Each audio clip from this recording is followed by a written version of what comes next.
ലാൽ ആ സിനിമയുടെ സ്ക്രിപ്റ്റ് വായിക്കുമ്പോൾ തന്നെ ലാലിനറിയാം അത് പൊട്ടിപ്പൊളിഞ്ഞു പോകും. അങ്ങനെ പറയാൻ പറ്റില്ല. ഒരു പക്ഷേ ലാൽ പറഞ്ഞല്ലോ അത് തുടങ്ങുമ്പോൾ തന്നെ അറിയാം. അത് ചില സിനിമകൾ തുടങ്ങുമ്പോൾ അതിൻ്റെ ജാതകം അങ്ങനെയാണ്.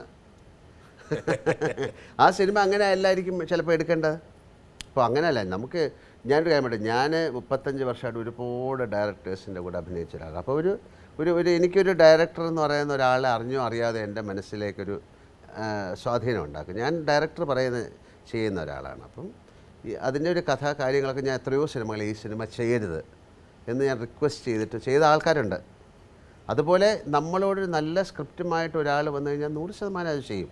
പക്ഷെ പലപ്പോഴും ഈ ഒരു സ്ക്രിപ്റ്റുമായിട്ട് വന്ന് ഇത് നാളെ ചെയ്യാമോ എന്നാണ് ചോദിക്കുന്നത്. അങ്ങനെയല്ലല്ലോ. നാളെ എന്ന് പറഞ്ഞാൽ വേറെ ഒരുപാട് സിനിമകൾ നമ്മൾ കമ്മിറ്റ് ചെയ്തിട്ടുണ്ട്. അമിതാഭ് ബച്ചൻ പറഞ്ഞൊരു കാര്യമുണ്ട്, ഒരു സിനിമ മോശം സിനിമ ചെയ്യുമ്പോൾ ആ നടൻ മനസ്സിലാക്കേണ്ടത് നല്ലൊരു സിനിമ എവിടെയോ മിസ്സായി.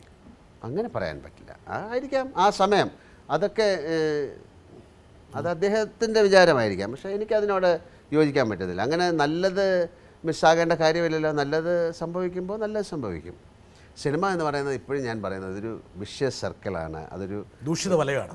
അങ്ങനെ ദൂഷിത വില എന്ന് പറയുന്ന ആ ഒരു ഫീലിങ്ങിലല്ല ഞാൻ പറഞ്ഞത്. അതിനൊരു ഭയങ്കര ഒരു രഹസ്യ സ്വഭാവമുണ്ട്, ഒരു മാജിക് ഉണ്ട്, ദുരൂഹതയുണ്ട്, എന്താണ് ഒരു പ്രഹേളിക. അങ്ങനെ നമുക്ക് എന്താണെന്ന് ഡിസ്ക്രൈബ് ചെയ്യാൻ പറ്റാത്തൊരു കാര്യമാണ്.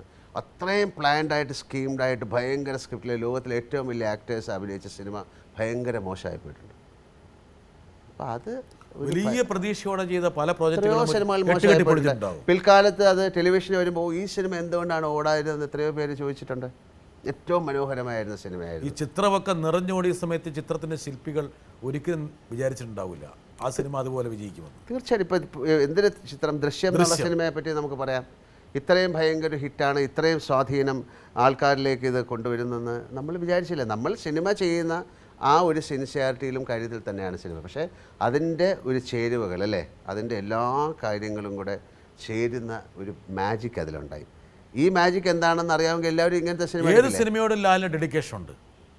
അങ്ങനെയല്ലേ വേണ്ടത്. എനിക്ക് വേറെ എന്താണ് ഉണ്ട് എന്ന് ഞാൻ ചോദിക്കുന്നത് ക്വസ്റ്റ്യൻ മാർക്ക് ഇട്ടാണ് ചോദിക്കുന്നത്. അതെ, ഉണ്ട്. ലാലിൻ്റെ ആ പോസിറ്റീവായിട്ടുള്ളൊരു ഗുണത്തെ അടിവരയിടാൻ വേണ്ടിയിട്ട് വേറൊരാൾ രംഗത്ത് വരുന്നത്. ആയിക്കോട്ടെ, വരട്ടെ.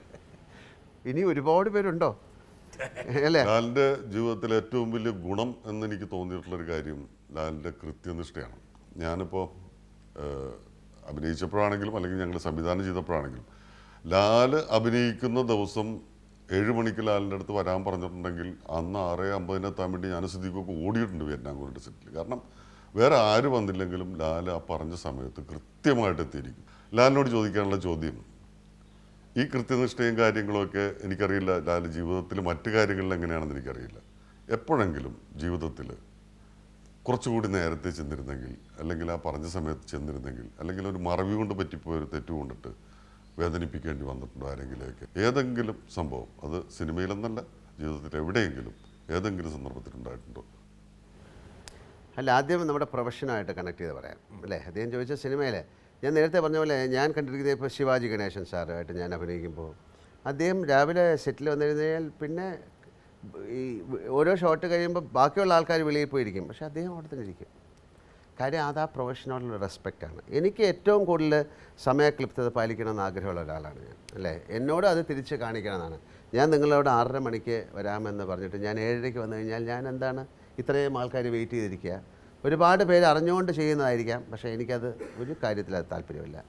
അത് എൻ്റെ ഒരുപാട് കാര്യങ്ങളിൽ എൻ്റെ ജീവിതത്തിലും അത് വളരെ കാര്യമാണ്. അപ്പോൾ ഒരുപക്ഷെ ഞാൻ എൻ്റെ വീട്ടിൽ പോയി കഴിഞ്ഞാൽ അവിടെ നിൽക്കുന്ന ജോലിക്കാർക്കും അല്ലെങ്കിൽ വീട്ടിലുള്ളവർക്കൊക്കെ ഒന്ന് ഡിസ്റ്റർബ്ഡ് ആകും. കാര്യം എനിക്ക് അവിടെ ഒരു കുറച്ച് സാധനങ്ങൾ മോശമായിരിക്കുന്ന ഒരു ചിത്രം അങ്ങോട്ട് ചരിഞ്ഞിരിക്കുന്നതൊക്കെ എനിക്ക്, കാര്യം ഞാൻ അത്രയും കഷ്ടപ്പെട്ട് ഉണ്ടാക്കിയൊരു സാധനമാണ്. ഞാനൊരു സ്ഥലത്തു നിന്ന് വാങ്ങിച്ചുകൊണ്ട് വന്നായിരിക്കാം.